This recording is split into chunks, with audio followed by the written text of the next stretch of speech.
প্রথম দেখাই দেখলাম যে চোখ বন্ধ, মুখ বন্ধ, কিন্তু কপালের এই জায়গাটা কাটা না। বললাম ছবি আচ্ছা। নাও। চেইন খুললাম, বুকটা সেলাই করা, বাম দিকে একটা কালো দাগ, ছবি নাও। হুম, হুম, হুম, গলার হুম। এইখানে দাগ দেখলাম এইখানে, বুঝছো? আচ্ছা। চিকন একটা দাগ। আমি বললাম হুম, ছবি নাও। আমার তখনই সন্দেহ হইল যে গলার দাগ ফাঁসি লাগলে ফ্যানের মধ্যে ঝুললে এইখানে হবে, এইখানে কেন? আমি আর হুম, হুম। কিচ্ছু বললাম না। পরের দিন লাশ দাফন-টাফন করে আসার পরে এর পরের দিন আমি সালমান শাহর বাপরে আমাদের বড় দুলাভাই আমরা ভাইয়া ডাকতাম। উনাকে আমি বললাম, "তুমি কি একটু ঠান্ডা হইছো? একটু আলাপ করা যাবে তোমার সাথে?" বলল, "কি?" আমি বললাম, "আমার তো অনেক সন্দেহ হচ্ছে।" বলে, "কি সন্দেহ?" আল্লাহ ইমনকে তো মারা হইছে। কইল, হুম, "কেমনে?" আমি বললাম যে, "গলার দাগটা দেখে আমার একটু সন্দেহ হইছে। বুকের মধ্যেও হুম, একটা হুম। দাগ দেখলাম।" বলে, "তাইলে কি করব?" দেখেন একজন ম্যাজিস্ট্রেট মানুষ। জি। আমি বললাম, "গো ফর রিপোস্টমর্টম।" বলল, "আচ্ছা।" এর পরের দিনই ডিসি সাহেবের কাছে এপ্লাই করলাম ফর পোস্টমর্টম। বুঝতে আচ্ছা, পারছেন? আচ্ছা।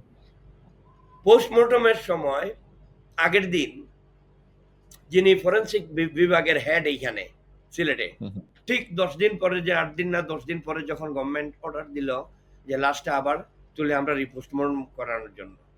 মানে তখন কি আপনারা অলরেডি কবর দিয়েছেন কিন্তু তারপরে আবার অর্ডার পেয়েছেন যেটাকে উত্তোলন করে আবার পোস্টমর্টম নতুন জি, করে করবেন। জি, জি। আচ্ছা।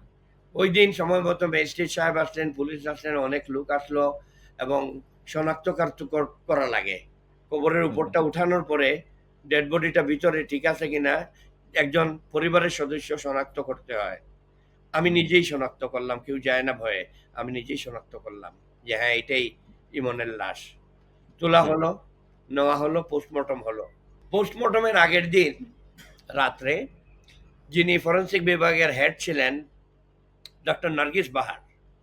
হুম, হুম, আমরা সিলেট শহরটা ছোট। সবাই আত্মীয়তা আছে, পরিচিত আছে। হুম, হুম, তা আমার হঠাৎ মনে হইলো কালকে ইমনের পোস্টমর্টম করব। তো উনাকে তো চাচি ডাকি একবার একটু দেখা করে আসি। আমি সোজা উনার বাসায় গেলাম। আমার বাসা থেকে ধরেন ৫ মিনিটও লাগে না। হুম, হুম, গেলাম উনি হাইসা, হাইসা বাইর হইলো, "কেমন আছিস? ভালো আছিস?" "হ্যাঁ, আমি জানি কালকে পোস্টমর্টম।" আমি উনাকে বললাম যে, "চাচি, আল্লাহ আমারও বাচ্চা-কাচ্চা দিছে। হুম, আমি কোনো রিকোয়েস্ট করতে আসি নাই আপনাকে। হুম। যেটা সত্য সেটা বলবেন।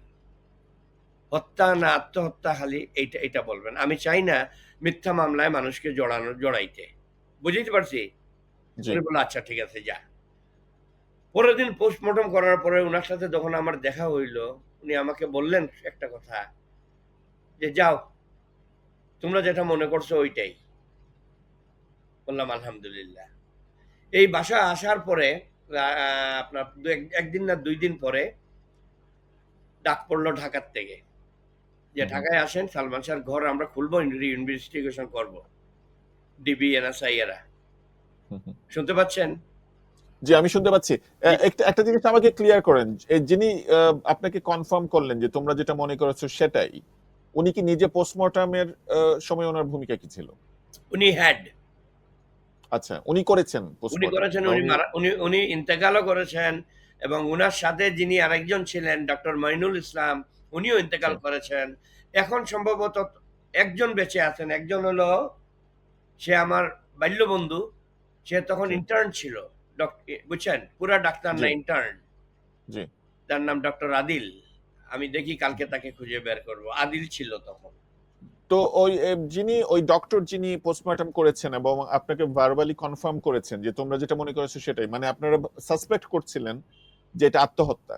এবং উনি সেটাই বলেছেন যে হ্যাঁ, পোস্টমর্টমের পর উনার মনে হয়েছে এটা আত্মহত্যা। হ্যাঁ, উনি কি এটা অফিসিয়াল রিপোর্টে এইটাই, লিখেছেন? এইটাই, এইটাই। উনার ঘটনা এখানে স্টপ করেন। আমি পরবর্তীতে আসতেছি। আচ্ছা, আচ্ছা জি, জি, আচ্ছা। জি, প্লিজ।